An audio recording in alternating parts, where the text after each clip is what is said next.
Well, hello and welcome. It's so nice to see many of you here this evening. I'm Kirsten Hedegaard, co-founder of the EcoVoice project and artistic director of the new Earth Ensemble. I look forward to introducing my co-founder, Thomas Alaan, in just a few minutes, but I'd also like to begin by acknowledging this incredible and fruitful partnership we've created this past year. We are very like-minded in our work, and I feel like we've been able to create so much in a short period of time. So Thomas, I look forward to introducing you in just a few minutes. As Director of Choral and Vocal Activities at Loyola University, I've been exploring eco-music projects over the past 7 to 8 years through my work with the School of Environmental Sustainability. As a matter of fact, one of my former students from those early days, Kelly Hoff, is here. She's one of our board members, and it's so exciting to come back around and have Kelly join us on this project.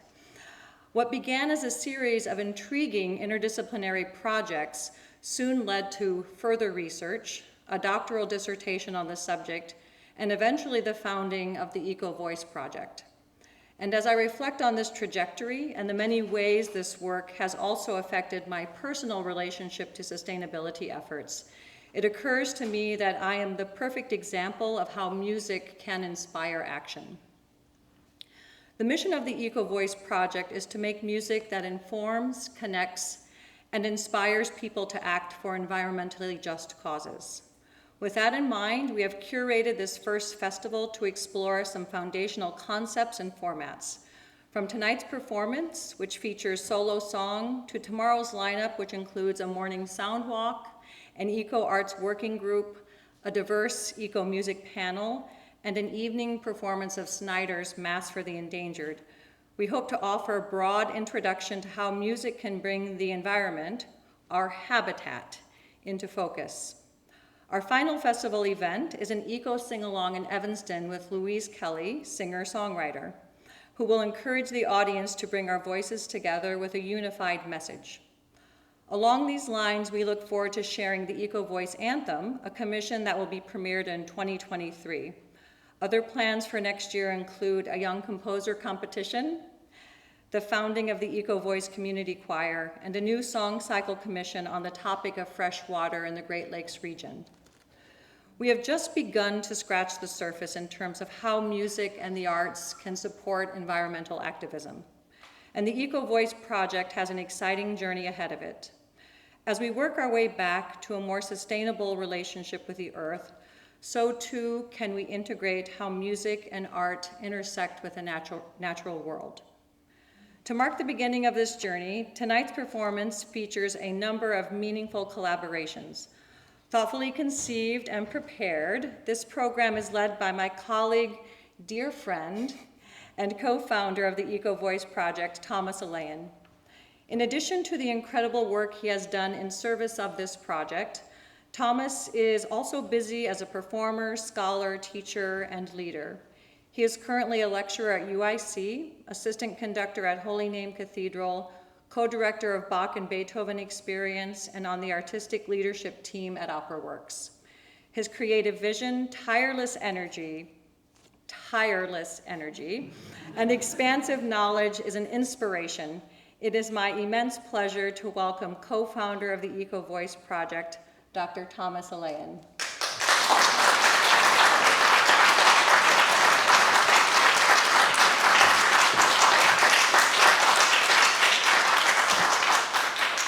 Thank you, Kirsten, and as my partner Alaan will confirm, I'm not tireless because I do go to bed at 10 p.m. every night. So thank you again, Kirsten, and to everyone else involved in our effort tonight and during this festival. The artists, organizations, supporters, students, volunteers, and especially Kirsten, my co-founder. I look forward to building this community in the weeks, months, and years to come. I knew a teacher who explained to young and often overwhelmed college students that learning a song is like eating an elephant. You do it bite by bite. There is a truth in that, isn't there? As much as we might want to skip ahead, skip the process, learning comes at the cost of time and patience. Rhythms, pitches, words, breathing, performance skills, it's a journey. Like tennis, calculus, gardening, or parenting, we learn how to perform and act bit by bit, bite by bite, through observation and experimentation. I think understanding climate change takes the same process. The cause and effect of climate change is very complex. It's no wonder many people can't see the whole picture. In this room, I'm likely preaching to the choir, but if there are any here that doubt, I can point you to some brilliant folks amongst us that can talk you through it. Tonight, let's engage the elephant in the room, climate change, through a more manageable bite, the ocean. Admittedly, this is a really freaking huge bite. Still, I think it's manageable because the ocean is something we know in our own way, kind of like how people know Albert Einstein or they know Harry Potter.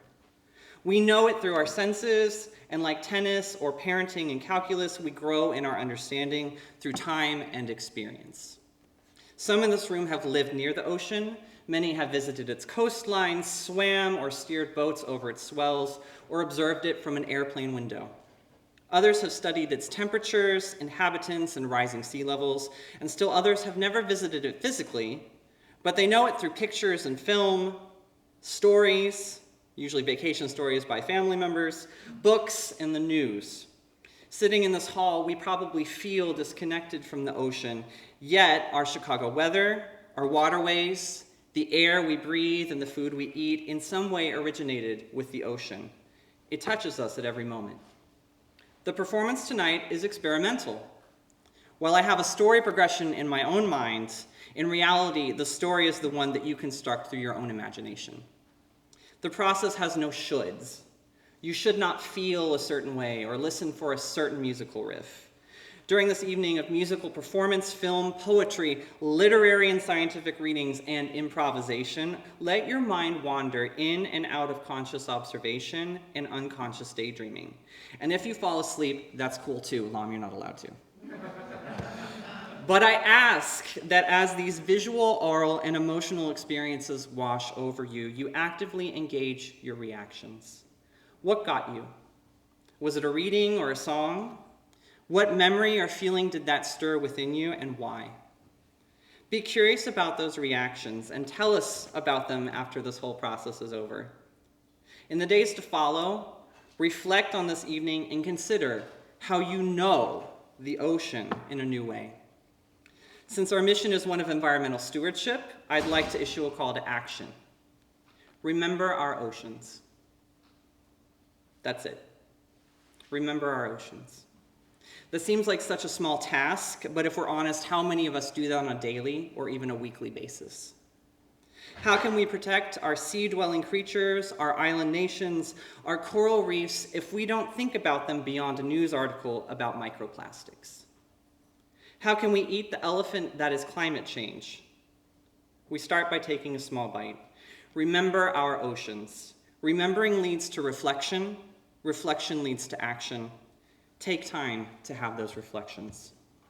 Or, as our opening night featured speaker would say, quote, we can build a better world, we just have to imagine it first. And that is the perfect segue to the next part of the program. As Kirsten and I were looking for our headliner tonight, I reached out to my friend Dawn at the Chicago Council on Science and Technology. They came back with a list of some fantastic activists and artists, and right at the top of the list was Mika Tosca. Kirsten and I deliberated for a few weeks, but you know that feeling when it's just right? It was just right. Mika was clearly the right choice. So we made the ask. Here we are. There she is. We did not scare her away, so far we're so good tonight. So Dr. Tosca is a climate scientist in the unique position of being both an associate professor at the School of the Art Institute of Chicago and an affiliate climate researcher at the Jet Propulsion Laboratory in Southern California. Her research is focused on the intersection of art and climate science, just like us, and she believes in the engagement of arts and artists is crucial in solving big problems like the climate crisis. We are immensely fortunate to have her with us tonight on this, the first of what we hope will be many warm meetings and exciting collaborations. So please join me in welcoming to the stage Dr. Mika Tosca.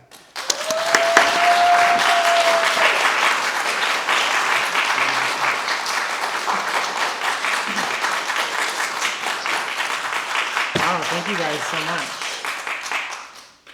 Thank you so much. I'm so humbled to be here. I'm excited about the invitation, and I'm eager to talk to you about the work that I do, which is going to be a really nice segue actually into tonight and the whole festival, because I'm also going to implore you, like Thomas, to use your imaginations. I think our imaginations are an immensely powerful part of our existence and our brains, and if we are to build a better future in the wake of climate change, then we have to imagine it first. So the title of my talk is Imagining a Post-Climate Crisis Future, Art, Music, Climate Change, and Overcoming the Apocalypse Narrative. And in the background here is a painting which is not yet completed, but I'm working on a project with my student who is here actually today, so I'm really excited about that.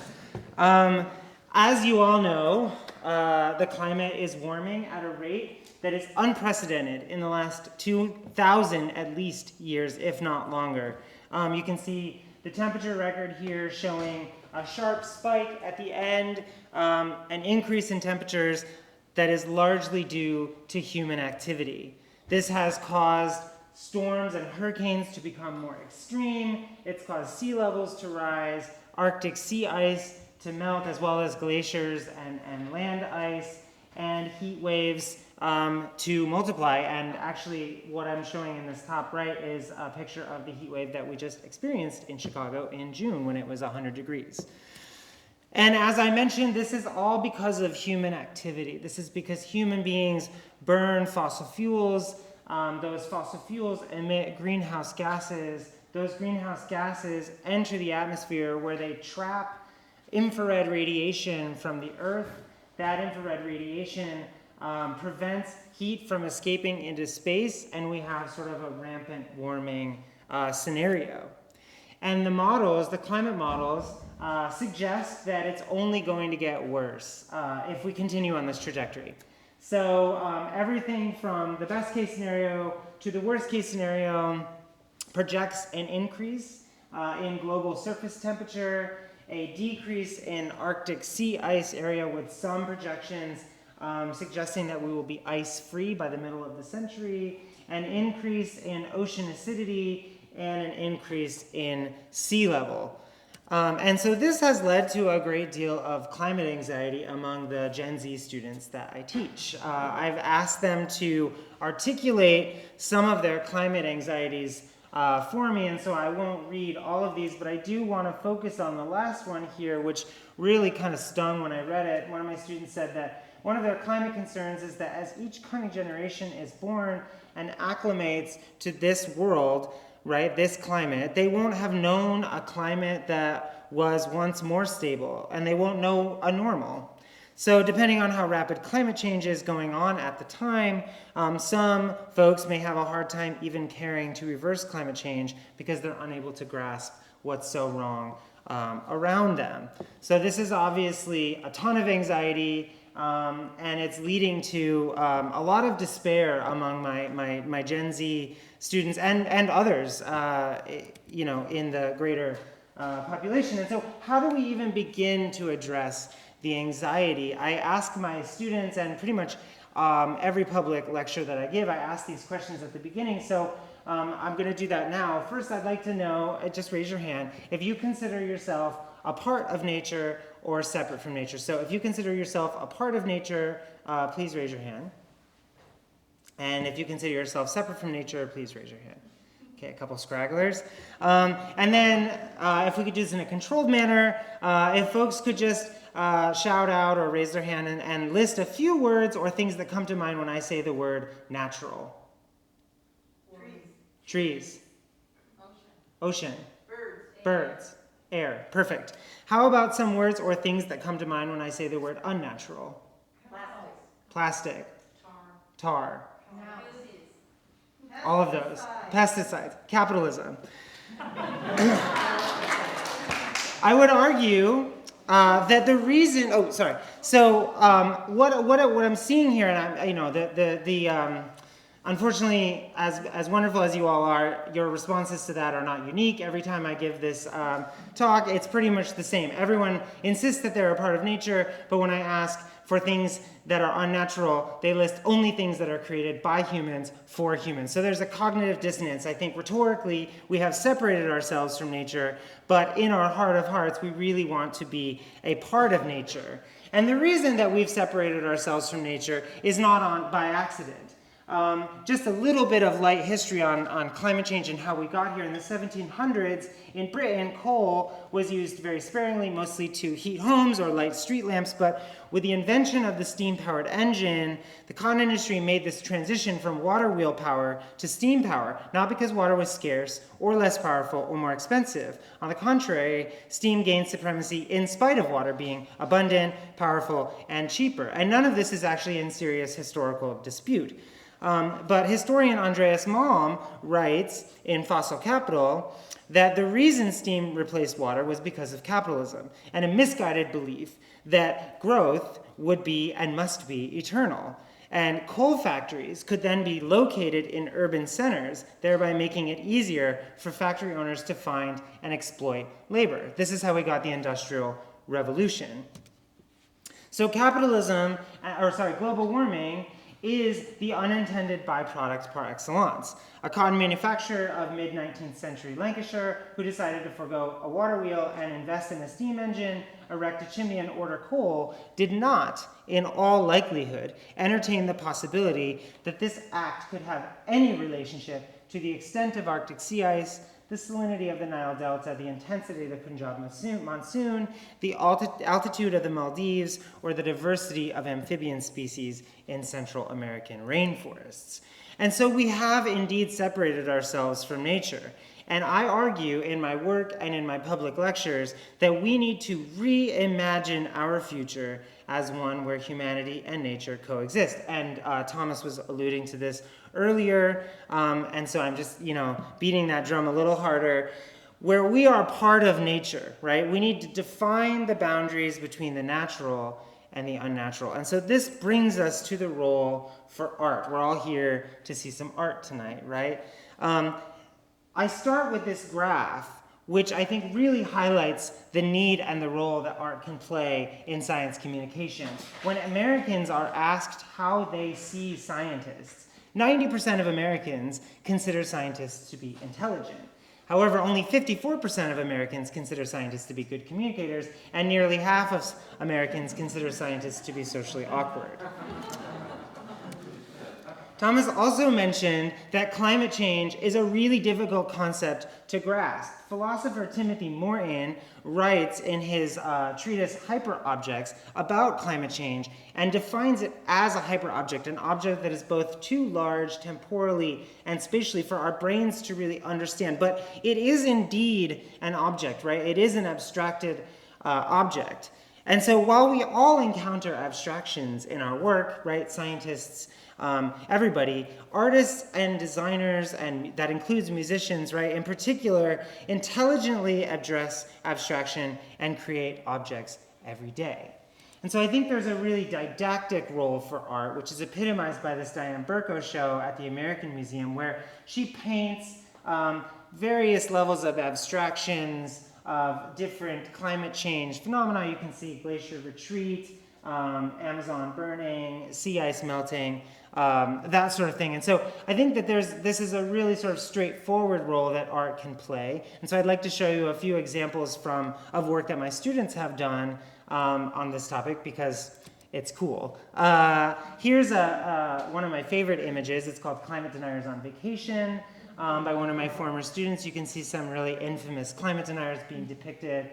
Scott Pruitt, the Koch brothers, Rex Tillerson. They're sitting on what we call enigmatic megafauna or charismatic megafauna, the polar bear, which has come to sort of symbolize climate change in the Arctic. And in the background, the mountain relief is actually an abstracted representation of the increase in carbon dioxide in the atmosphere. Here are some more examples from this past semester. On the right, there's a cartoon from one of my students called Welcome to Florida, and I think it's pretty self-explanatory what's going on there, right? On the left, this is a project by my student Phoebe Chen called White Pollution, where they strung together those little packing peanuts, which are, of course, very bad for the environment.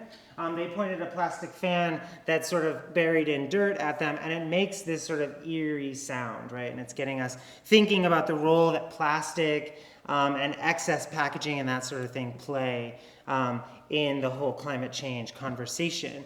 Two more examples, a quilt by my student Mika, sort of looking at the intersectionality of the climate crisis. And then on the right, this is a really cool project that one of my students made. It's a plastic Nestle water bottle, but it's actually made out of glass.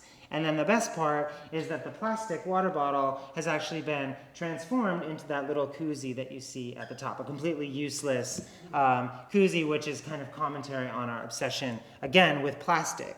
Some more examples, we have a Snapchat rant that one of my students made, and then the one on the right here, this video, my student Ola researched what the endangered species of bird in Chicago, which, if any of you know it, it's a really fun name. It's called the piping plover, along the Chicago shoreline. They researched what the piping plover's diet was, and then made them a cake.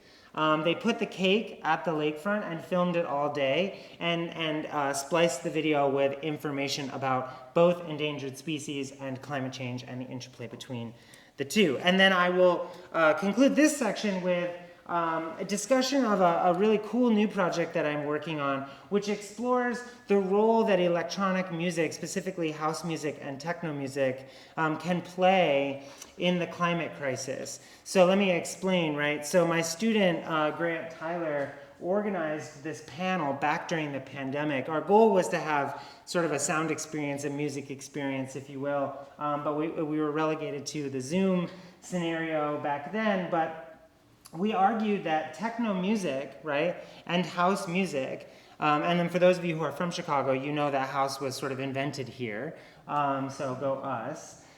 Techno music can be a site for climate activism, right? Techno and house and electronic styles of music have often been sites for political activation, and I argue, and we talked about in this panel, the role that electronic music and these spaces can be as we address the climate crisis. And something that I'm really excited to announce is that in August, I'm actually going to be giving a talk at an electronic music festival about queer eco-futures and how we can create these worlds in these really cool music sites.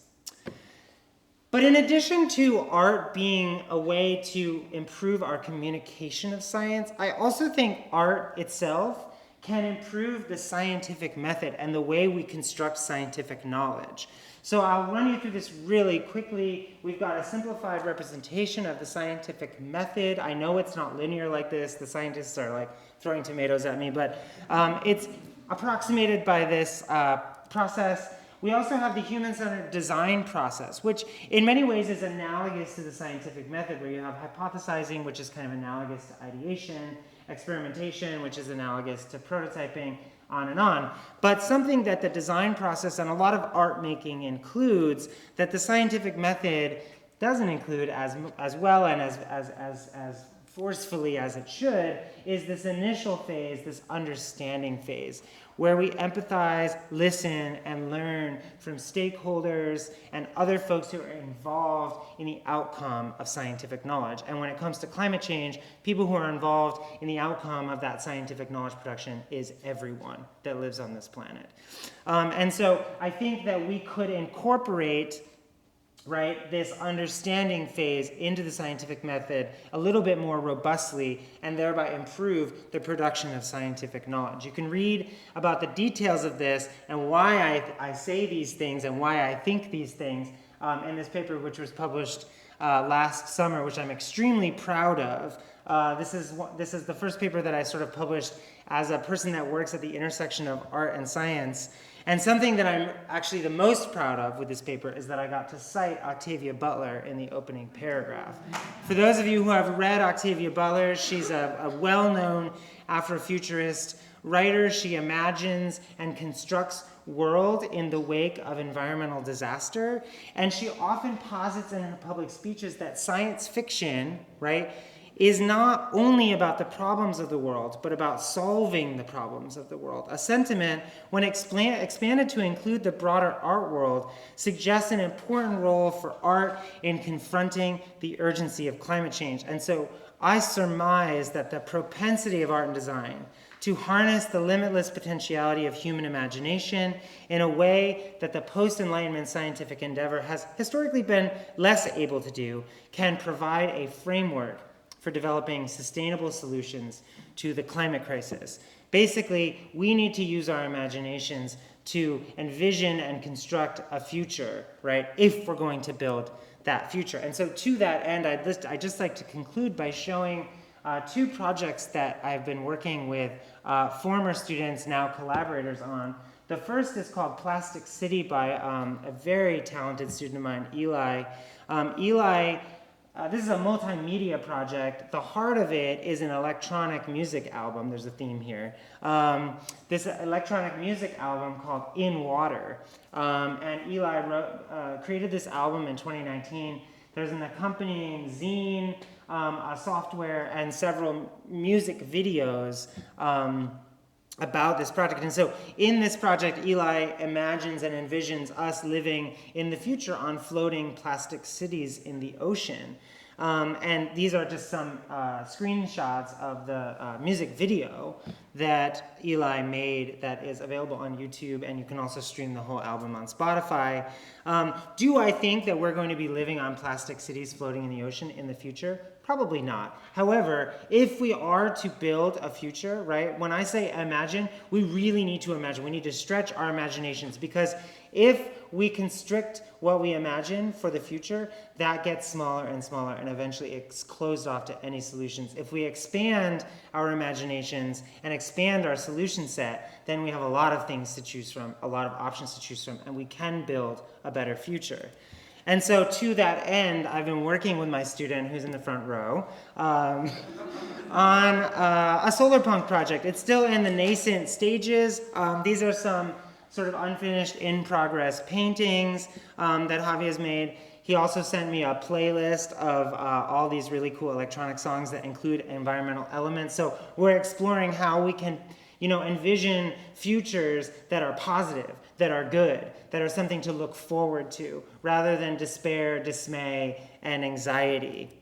And so I'll conclude with these two slides. First, a quote from my favorite, Octavia Butler, from The Parable of the Sower. This quote is incredibly powerful to me. It guides my research, it guides my activism. I think about it all the time, and I just want to read it and share it with you. The world is full of painful stories. Sometimes it seems as though there aren't any other kind, and yet I found myself thinking how beautiful that glint of water was through the trees. We cannot build a better world if we are submerged in despair and sadness and anxiety. We can only build a better world if we surround ourselves with joy and splendor and celebration and optimism. And so I'll conclude by saying that this isn't the end of the world, but it could be the end of this world. And that's probably a good thing, because we now have a radical and revolutionary opportunity to make the next world better, brighter, and more equitable. But if we don't first imagine the future that we want, we will never have the future we deserve. And we must incorporate diverse voices, which includes artists and musicians like tonight, if we are going to get to the next world. So with that, I say thank you and enjoy the performance.